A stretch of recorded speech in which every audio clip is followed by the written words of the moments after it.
After Woody is stolen by a collector, Buzz Lightyear leads a rescue mission to bring his friend back home. Listen as we discuss the importance of backup files, temporary sentience, and how potato heads mate. Woody may be the rootin'est, tootin'est cowboy in the wild, wild west, but does Toy Story 2 stand the test of time?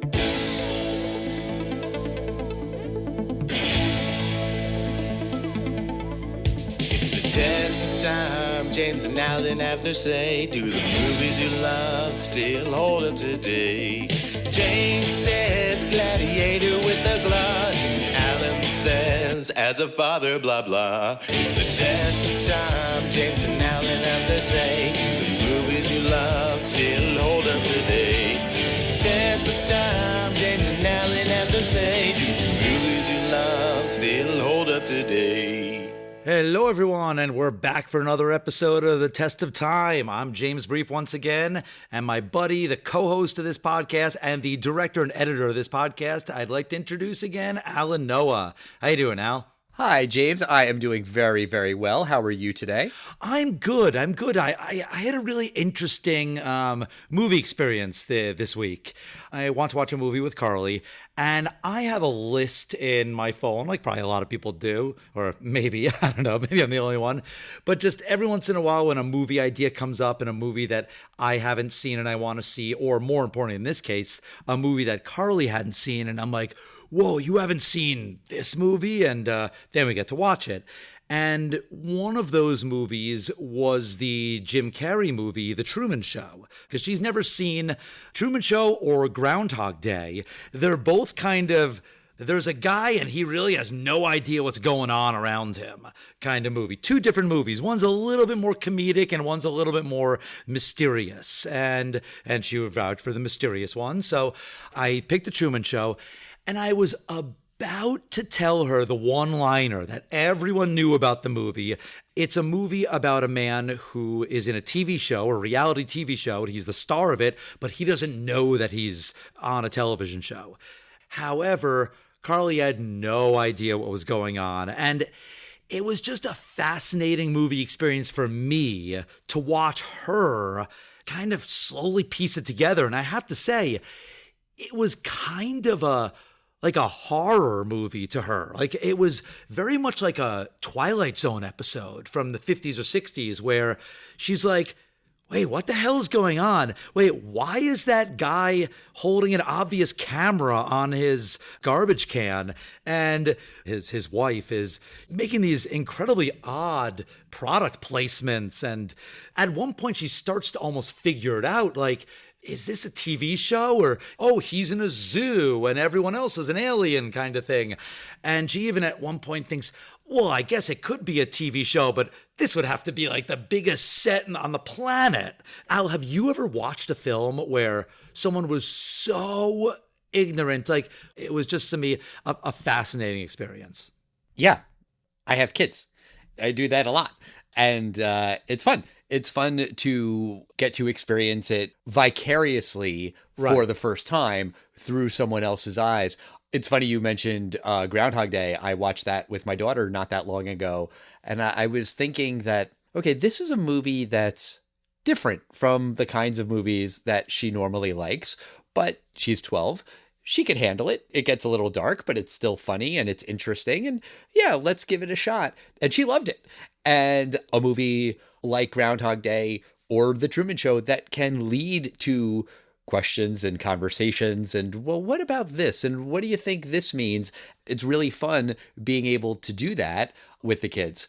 It's a different way to rewatch a movie. Right. I've always been fascinated about somebody that could watch, say, Terminator 2 and just that scene when you think Arnold's going to kill John Connor and no, he's there to save the day. It was a wonderful experience. I really had a good time. And it's a rare case that I'm seeing a movie that I really did not remember almost anything from, is this week's film, Toy Story 2. Okay, but so you've seen Toy Story 2 before? Yes, I'd seen it once before. I definitely remembered very vaguely this storyline. All right, so Toy Story 2 is probably the installment that I've seen the most because of Eli. Eli loved this movie when he was little. This was his favorite. He referred to this movie as the one with the pine cones. And if you're thinking, wait, there are no pine cones in this movie, it's because of the scene when they cross the street and they're all wearing the safety cones. He got safety cones and pine cones mixed up. It was adorable.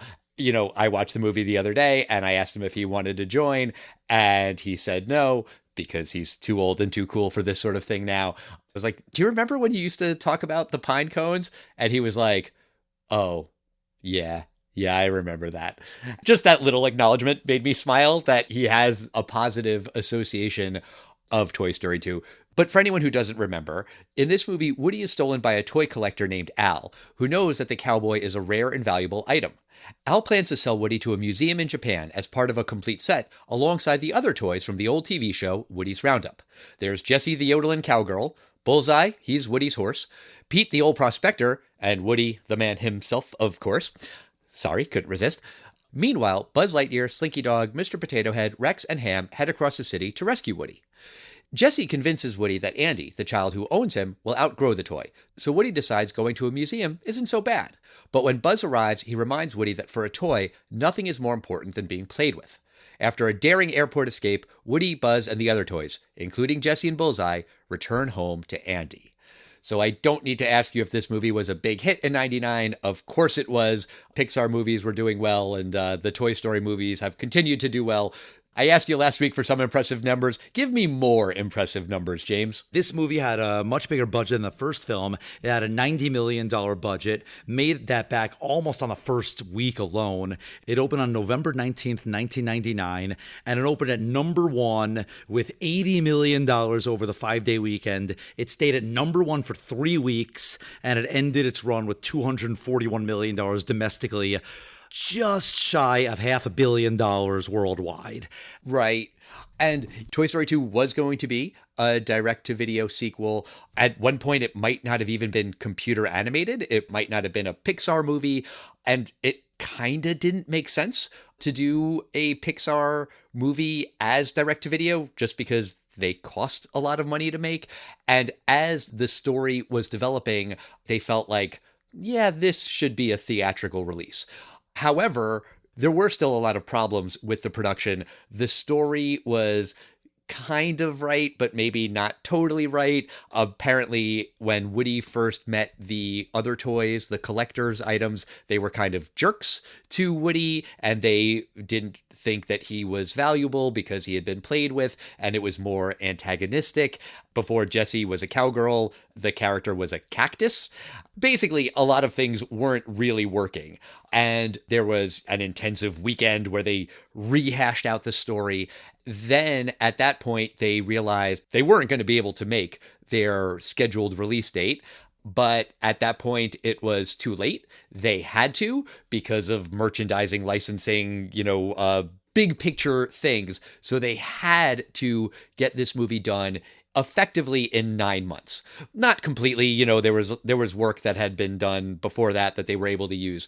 But the stories of the animators crashing through this movie, it's kind of insane. People developed carpal tunnel and had a lot of health issues. One animator was working so hard that he forgot that he had his baby in the car and left the baby in the back seat of his car in the Pixar parking lot. Thank God the baby was okay. There were rescue teams that were able to get the kid out. Making any movie is hard work. Any animated movie is hard work. But this one was especially brutal on the animators. Yeah, and then after all of that, then there's the infamous Toy Story 2 story about somehow the file that was made somehow got corrupted, and the entire Pixar copy, all the copies were destroyed. It wasn't corrupted. One of the animators entered a delete code.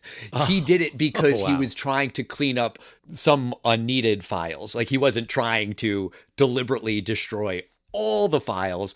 But yeah, he did enter a delete code, and it went through and it deleted pretty much everything on Pixar servers.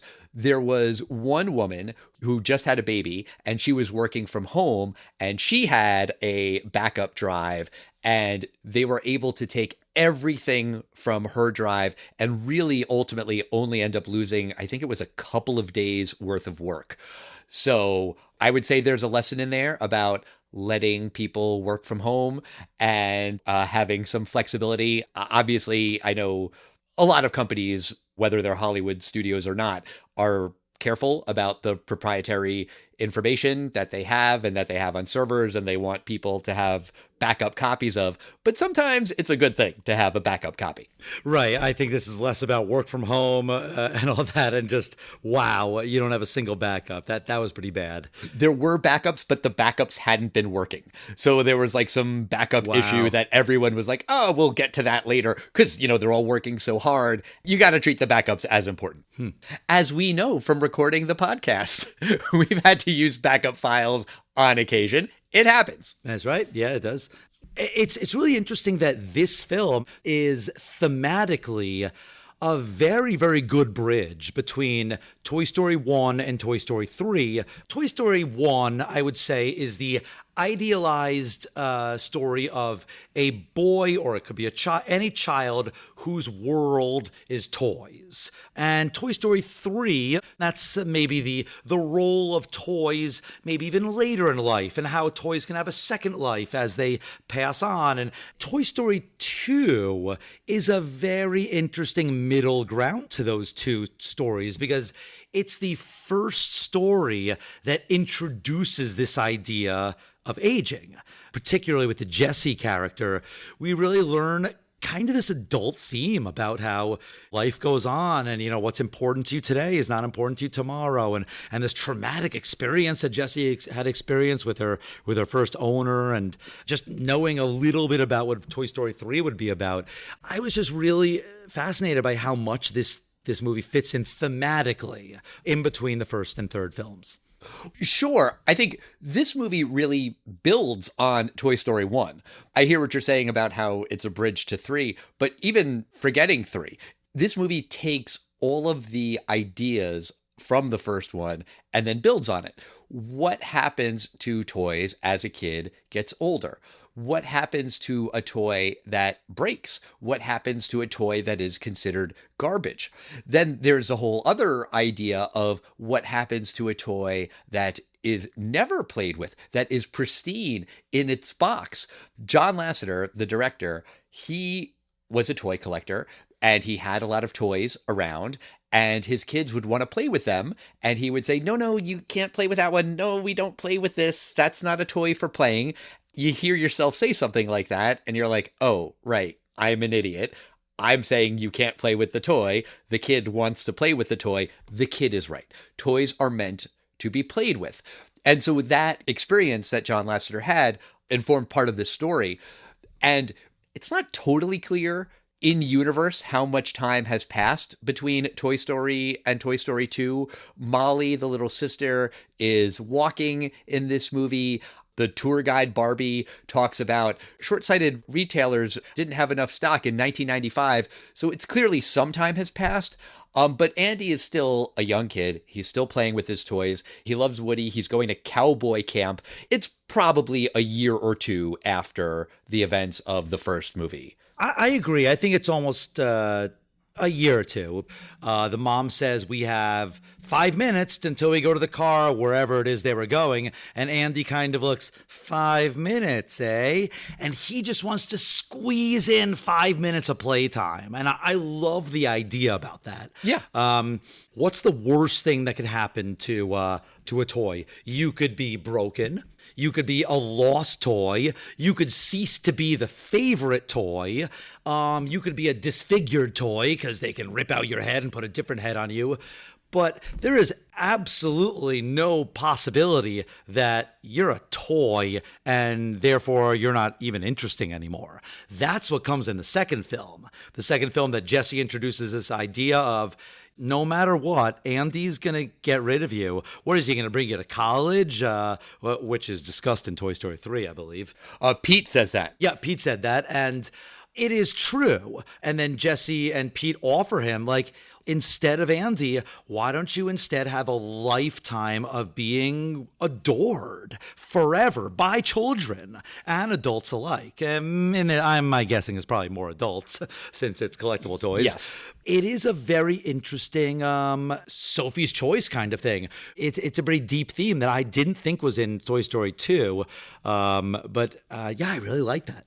So Woody needs to change his mind. When Woody gets to Al's apartment, his first instinct is to get home back to Andy. Then he has to change his mind and say that he will go to the museum, and then he has to change his mind back. That first changing his mind and deciding that he will abandon Andy and go off to the museum, that is a huge U-turn for the character. And understanding the idea of a toy will be discarded as a child gets older, that makes logical sense. But in order for Woody to have this about face, he has to be really convinced. And the way that that happens is with, I think, probably the most memorable part of this movie. And that is when Jessie tells the story about her former owner, Emily, and you hear When She Loved Me by Sarah McLachlan. We were talking last week about how Toy Story was a movie for kids that kind of ushered in this new idea that these movies could also really be for adults.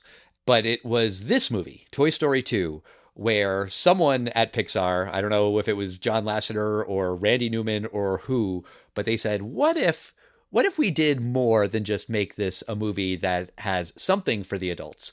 Why don't we put in a scene that is devastating for adults? And this is something that Pixar has kind of become known for, of having these scenes that aren't simply poignant. They're not kind of emotional. They're not tugging at your heartstrings. They tend to make a lot of adults cry. And I had seen this movie so many times, and watching it the other day, I'll admit it, I was crying. When that song comes on and you see Jessie playing with the little girl and she's so happy and you know how this song is going to end, it is a gut punch. It is just brutal. Maybe this is an as a father thing, but this scene is just so powerful. Did you cry, or did it not really get to you? It's a very good scene. Don't get me wrong, but I felt bad as you're telling this story, and I was like, there were the feelings, right? But no, it didn't get me too much, because I actually saw it as Jessie's misunderstanding the idea of toys. How so? Because I think Jessie realizes at the end of the film, toys don't need to belong to Andy to be loved. Toys just kind of need to be loved. And in some ways, I think Woody could have been quite happy at the museum in some ways if he was being adored. He wouldn't have been played with, and that would have been a problem there. But when he tells Jessie, no, Andy's going to love you, and Andy has a little sister, and there's more people to love you. When she's so excited about the little sister, I love that. Yeah. Why did you say that sooner? I think there's definitely that idea that toys can and should be passed on.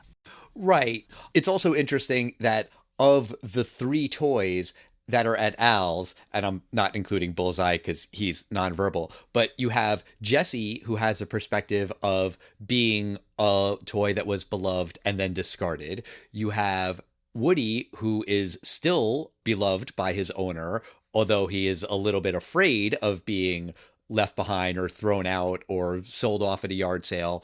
And then you have Stinky Pete, who's never been played with. So they're all kind of looking at the toy experience from a different lens.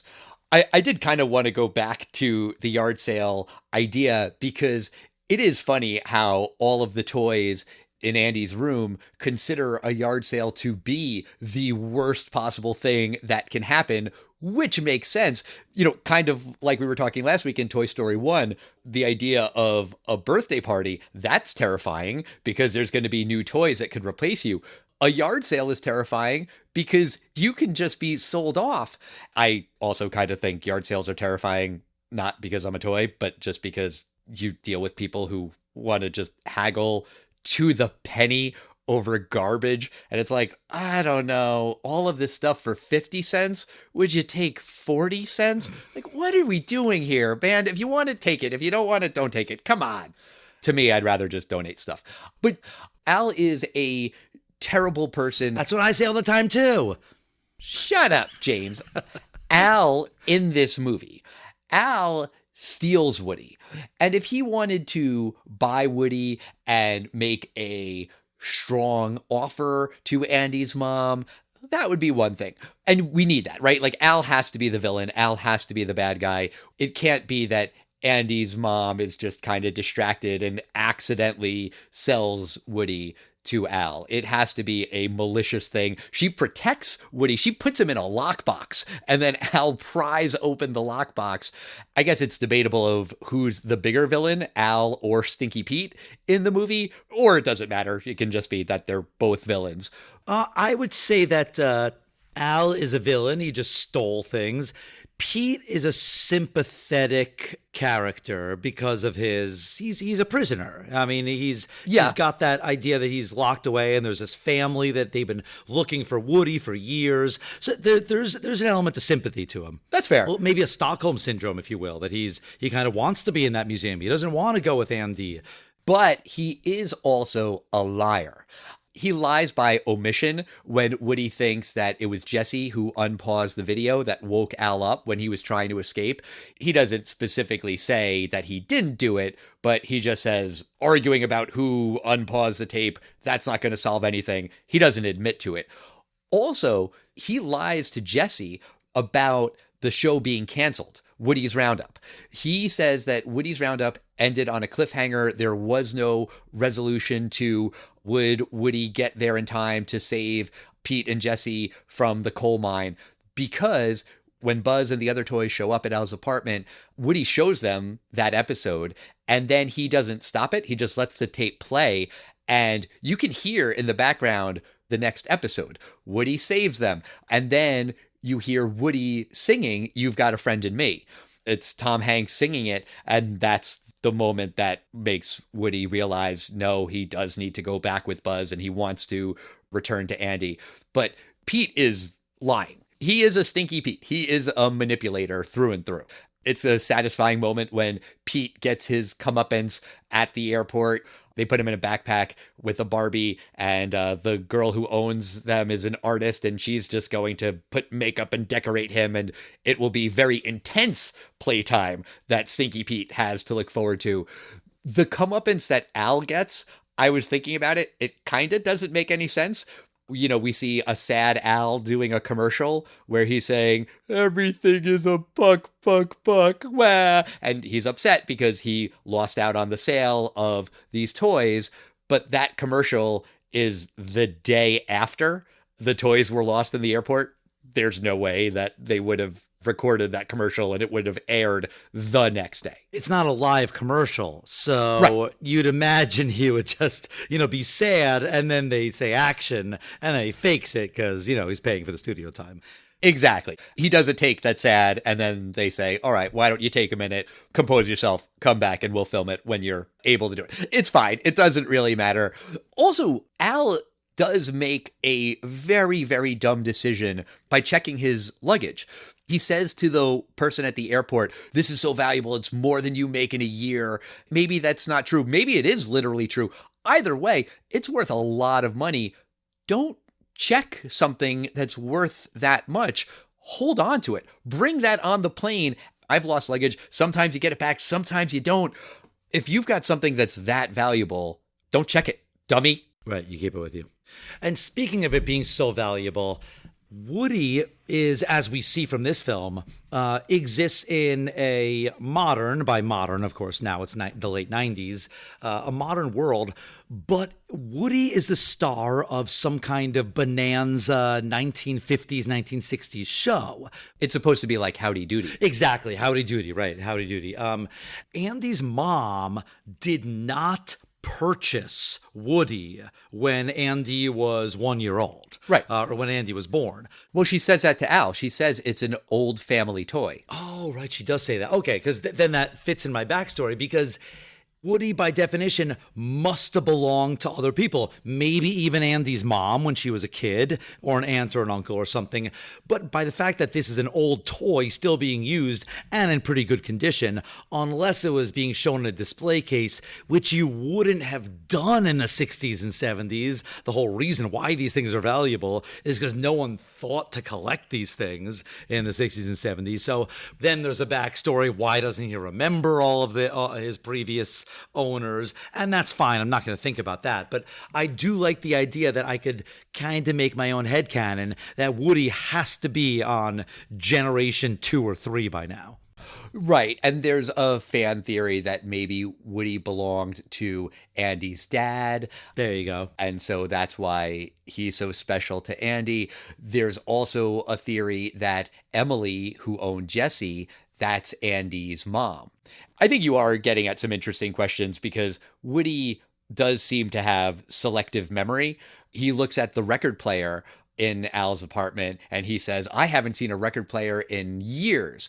So he has seen one before.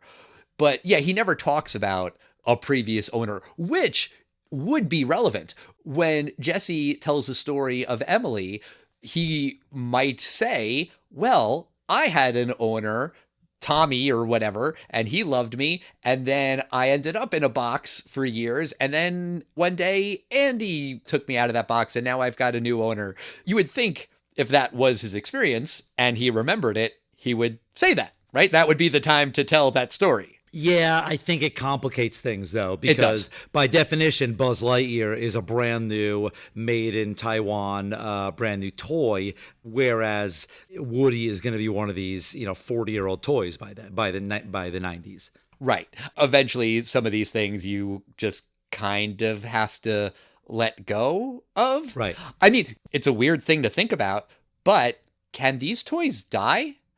Because we see in Toy Story 1 that they can be decapitated and severely mutilated and continue living. In Toy Story 4, Forky gains sentience simply because Bonnie is playing with him. So does that mean that if a child doesn't play with you, that you lose that sentience? I guess not, because Stinky Pete was presumably never played with, but he has sentience. Right. And also in Toy Story 3, it seems like the toys can die. That's the implication when they're heading towards the incinerator. But if a toy gets thrown out, taken to the dumpster, one of two things can happen, right? Either the toys crawl out of the garbage bag and form a society and they live in the dumpster as sentient creatures that have smelly but wonderful existences, or maybe they're crushed by other garbage and then do they die? Can a toy be crushed to death? My theory, kind of answered in Toy Story 2, is that the toys only have temporary sentience. Okay. And I believe that while you are actively loved and played with a toy, you can be sentient. Why do I have this theory? Because while Andy is at cowboy camp and he's somewhere not in the playroom, I think it's the dinosaur and maybe the pig. Rex they're and Ham. playing video games. Actually playing video games. I think they're playing the Buzz Lightyear video game. It's the opening sequence.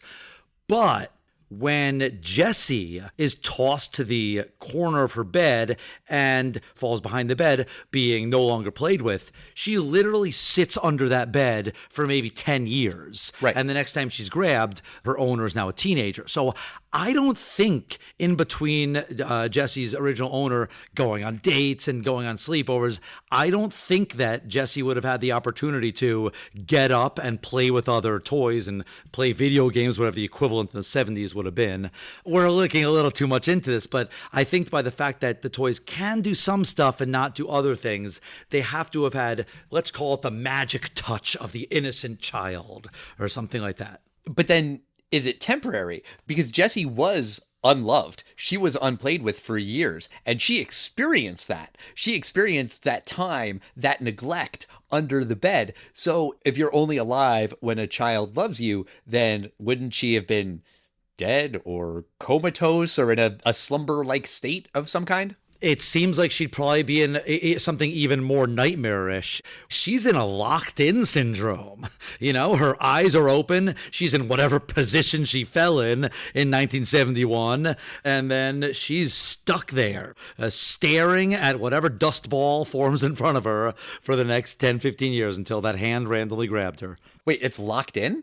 Well, locked-in syndrome is that terrifying kind of quadriplegic state where you can like see things. You know, there's that famous book and became a movie, The Divine Bell on the Butterfly or something, where the guy typed out his entire novel by blinking. Oh. And that was the only muscle he could move. And it took them years to even figure out that the guy's communicating with his eyes. I mean, it does seem like there's some nightmarish parts to this world of being a toy that's way worse than Sid blowing you up with a firecracker. Well, yes, and maybe, in a way, getting blown up by a firecracker is better? It's a little bit more humane. Yeah. I feel like we should mention the fact that there are two Buzzes in this movie.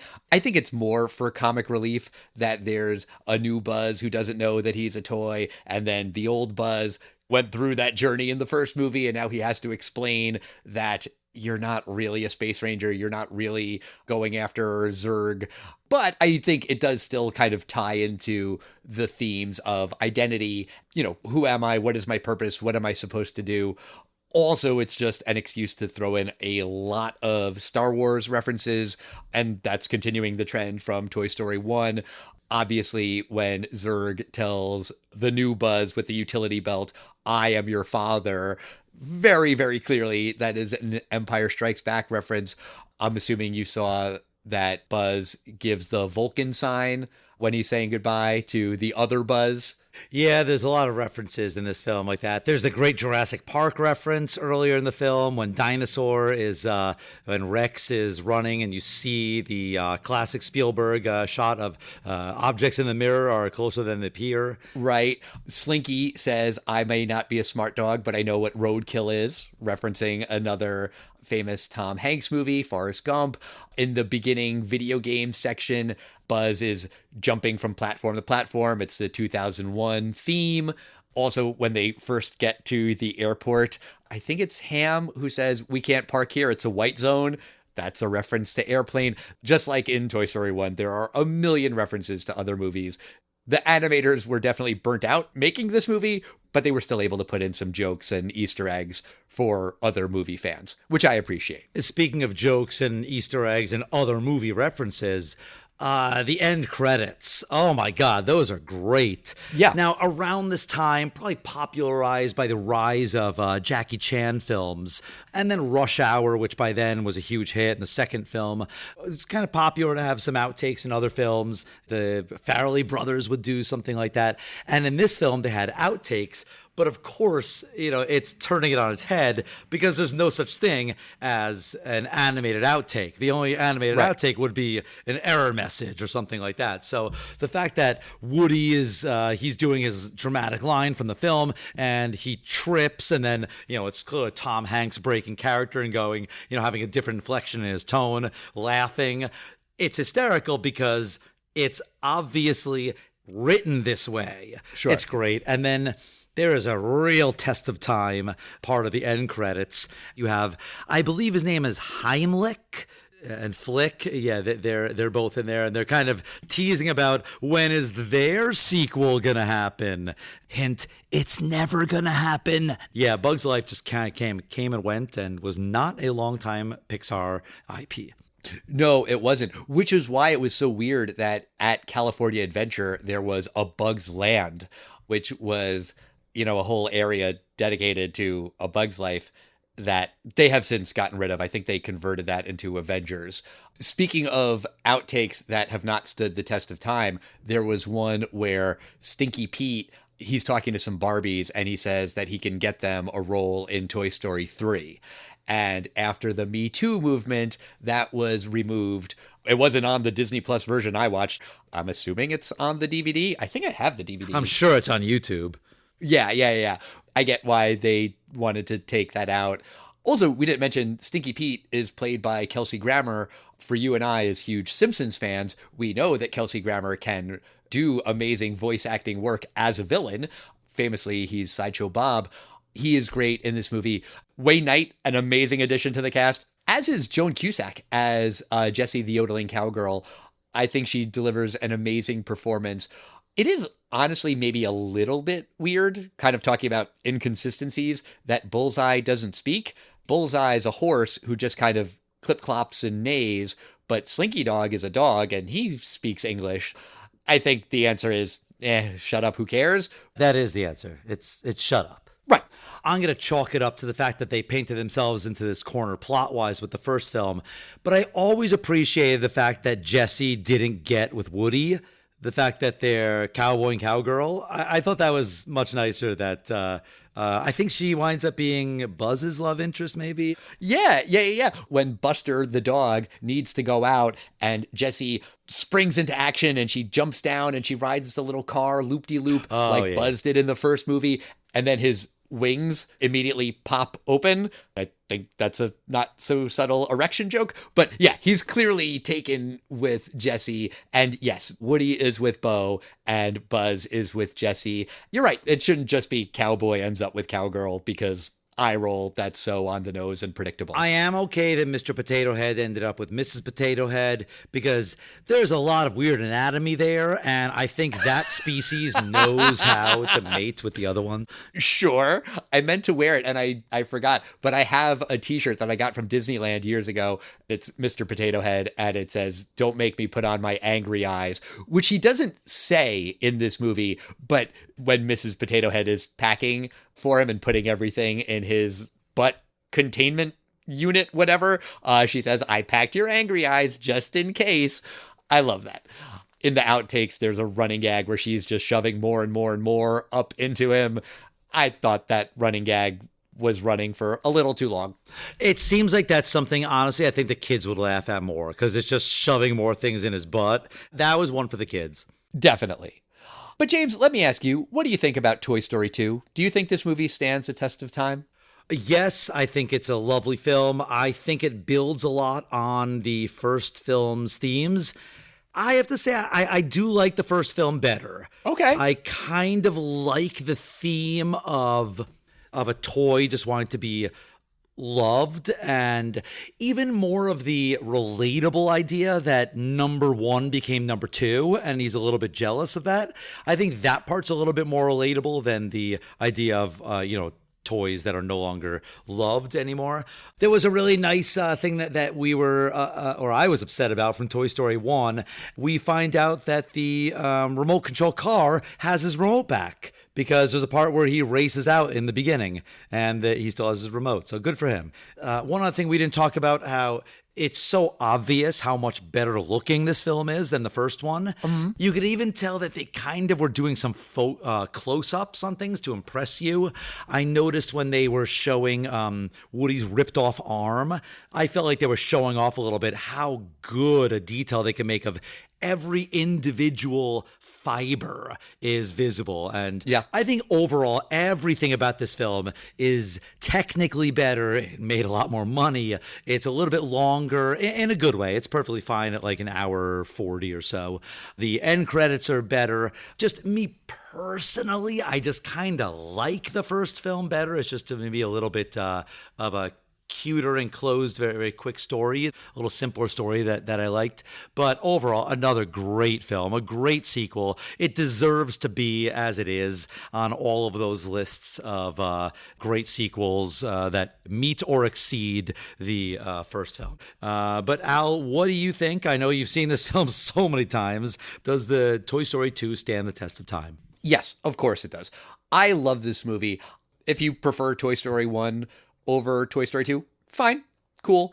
I think this movie is better. It is a sequel that takes everything great about the first one and makes it bigger. You said Toy Story 1 is simple, and I think that's right. I think that is true. And I think a lot of times sequels try to add more into the second movie because you gotta go bigger. It's gotta have more characters. It's gotta expand on all these things. And sometimes less is more, and you can have too much more, And I think that this movie really nails the more. The first movie really takes place in two houses and Pizza Planet. This movie takes place across this city, the Tri-County area. There's Andy's house, and then there's Al's apartment and Al's toy barn, and then the airport. There's a lot of driving. It does seem a little bit weird that nobody notices that these toys are driving cars. There's a funny reaction shot at the end of the movie where the luggage delivery cart is just crashed outside of Andy's house, and the neighbors are kind of standing there puzzled and scratching their heads, and ha ha ha, it's funny. They don't know how it got there. You would think there would be an investigation, and maybe it's a test of time thing. Now there's so many cameras everywhere. There would be footage of the toys driving. Whatever. It doesn't matter. There's a clear test of time joke when they're looking at the Life magazine all about Woody's Roundup. There's a headline that says, "Doctors say Americans don't eat enough fat," which is very, very funny. And, there are always these diet trends, and going into a supermarket now, the fact that every single thing has protein on it. I don't think in the 50s doctors were really telling people to eat more fat, but it sounds like a thing that could have happened. Also, the fact that the movie starts off with the Buzz Lightyear video game that Rex is obsessed with beating. Then when they get to Al's Toy Barn, he learns how to beat the video game through a strategy guide. Yeah. I mean, we remember those. I needed my strategy guides way back when. Now there's this handy dandy device known as the internet. Also, Al, to prove to the Japanese museum people that he has the complete set, he takes Polaroids and then faxes them.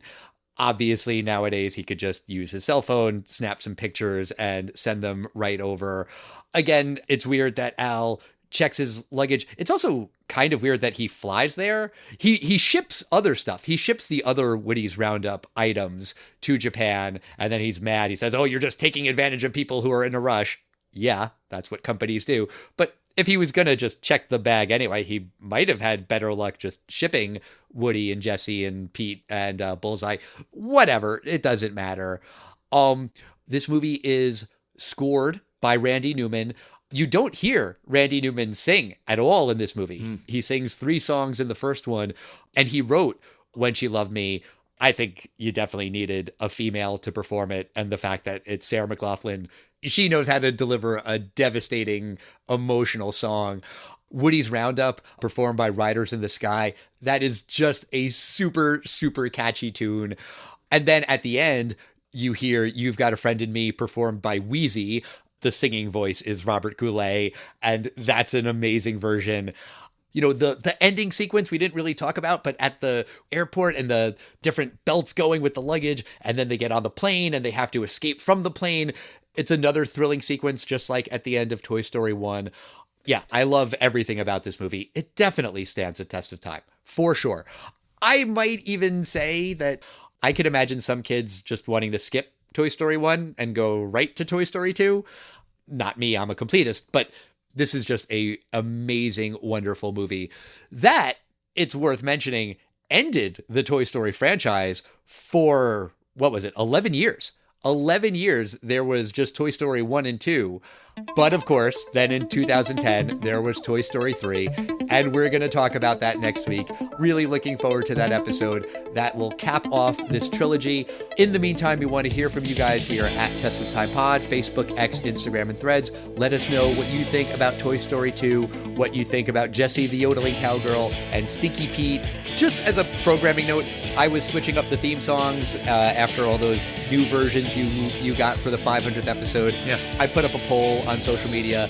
Apparently everyone just likes the regular version, not the old version, but the one we've had since episode 100. So if you love the new versions, sorry, but you can still hear them on our recent episodes. And we'll see you next time, everybody. Bye.